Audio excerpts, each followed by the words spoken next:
প্রিয় ষষ্ঠ শ্রেণীর ছাত্রছাত্রী, 2025 রায়বাড়ির প্রশ্ন বিচিত্রার ভূগোলের 4 নম্বর স্কুলের সমস্ত প্রশ্নের উত্তরগুলো করে দিলাম। 4 নম্বর স্কুল, কত বছর আগে জলেই পৃথিবীর প্রথম প্রাণের আবির্ভাব হয়েছিল? 350 কোটি। ইউরেশিয়া কাকে বলে? বইতে 36 নম্বর পৃষ্ঠায় রয়েছে, তোমরা দেখো। ইউরোপ এবং আফ্রিকা দুটো মহাদেশকে একত্রে ইউরেশিয়া বলে। ইউরোপ এবং আফ্রিকা দুটো মহাদেশকে একত্রে ইউরেশিয়া বলে। দক্ষিণ আমেরিকার শুষ্কতম শীতল মরুভূমির নাম কি? প্যাটাগোনিয়া। ওশেনিয়ার প্রধান পর্বতশ্রেণীর নাম কি? Great dividing range. Great dividing range. আন্টার্কটিকার সর্বোচ্চ শৃঙ্গের নাম কি? Vinson Massif. রাশিয়ার গবেষণা কেন্দ্রের নাম কি? ভস্টক।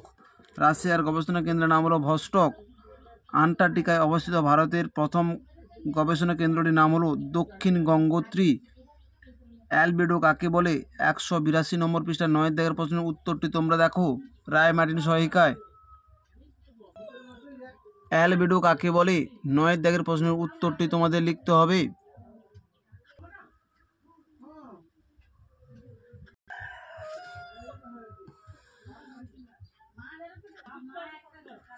বায়ুর আর্দ্রতা মাপার যন্ত্রের নাম হলো হাইগ্রোমিটার। কবে ধরিত্রী দিবস পালন করা হয়? 22 এপ্রিল।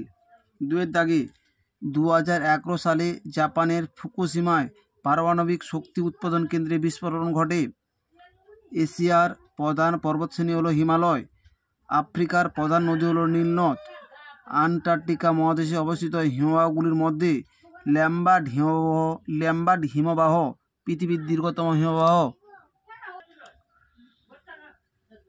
1988 সালের 26 মার্চ অষ্টম অভিযাত্রী দল 70 কিমি দূরে মৈত্রী নামে আরও একটি গবেষণা কেন্দ্র স্থাপন করে। বায়ুর চাপ মাপা যন্ত্রের নাম হলো ফোটন ব্যারোমিটার।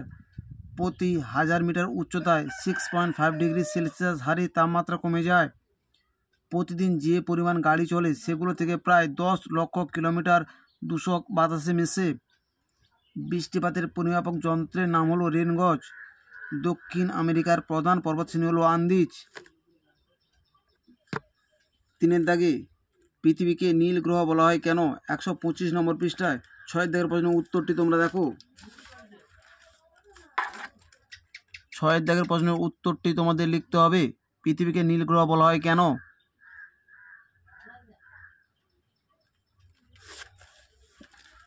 জল চক্র কাকে বলে? 117 নম্বর পৃষ্ঠার 5 দাগের প্রশ্নের উত্তরটি তোমরা দেখো। জল চক্রের চিত্রটি তোমরা অবশ্যই অঙ্কন করবে।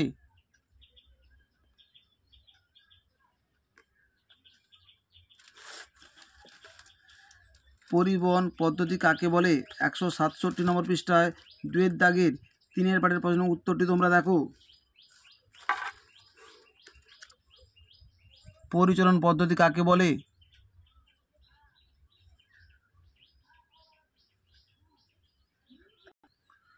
2 পাটের প্রশ্নের উত্তরটি তোমাদের লিখতে হবে। পরিবহন পদ্ধতি কাকে বলে?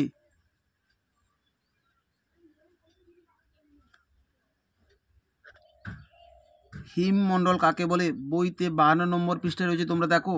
রায়বাণী সহায়িকায় 169 নম্বর পৃষ্ঠায় 6 দাগের প্রশ্নের হিমমণ্ডলের পয়েন্টটি তোমাদের লিখতে হবে। হিমমণ্ডল পাঠ্যপুস্তক বইয়ে 52 নম্বর পৃষ্ঠায় রয়েছে হিমমণ্ডল।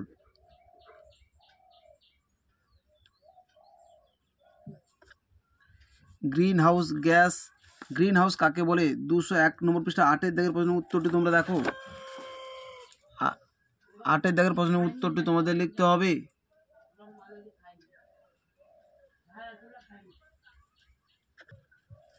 4 দাগে বায়ুমণ্ডল না থাকলে কি হতো? 115 নম্বর পৃষ্ঠা 2 অনুরূপ প্রশ্নটি তোমরা দেখো। অনুরূপ প্রশ্ন, বায়ুমণ্ডল না থাকলে কি হতো? এই প্রশ্নের উত্তরটি তোমাদের লিখতে হবে।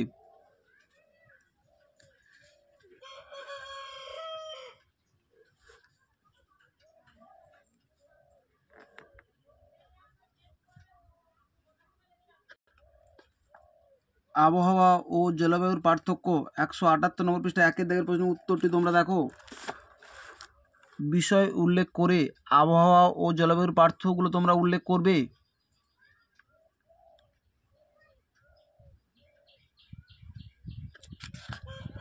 অ্যাসিড বৃষ্টি সম্পর্কে সংক্ষিপ্ত আলোচনা করো।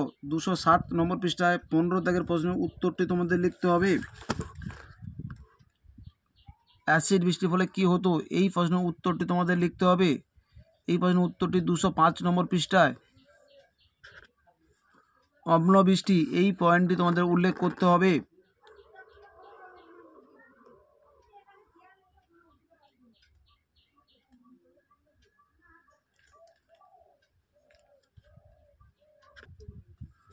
ওজোন স্তর সম্পর্কে ধারণা দাও। 128 নম্বর পৃষ্ঠার 3 দাগের প্রশ্নের উত্তরটি তোমরা দেখো।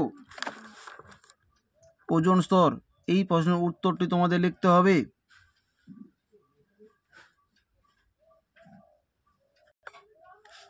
পাঁচের দাগে আন্টার্কটিকার ভবিষ্যৎ। 146 নম্বর পৃষ্ঠায় 5 দাগের প্রশ্নের উত্তরটি তোমরা দেখো। আন্টার্কটিকার ভবিষ্যতের সম্ভাবনা, এই প্রশ্নের উত্তরটি তোমাদের লিখতে হবে।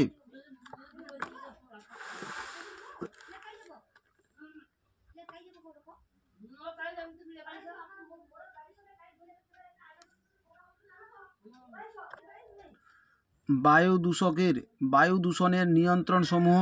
200 নম্বর পৃষ্ঠায় 7 দাগের প্রশ্নের উত্তরটি তোমরা দেখো। 7 দাগের প্রশ্নের উত্তরটি তোমাদের লিখতে হবে।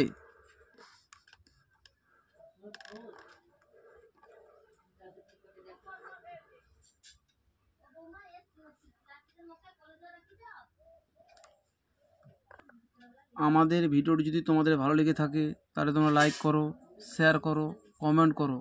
চ্যানেলে নতুন হয়ে থাকলে চ্যানেলটিকে সাবস্ক্রাইব করো।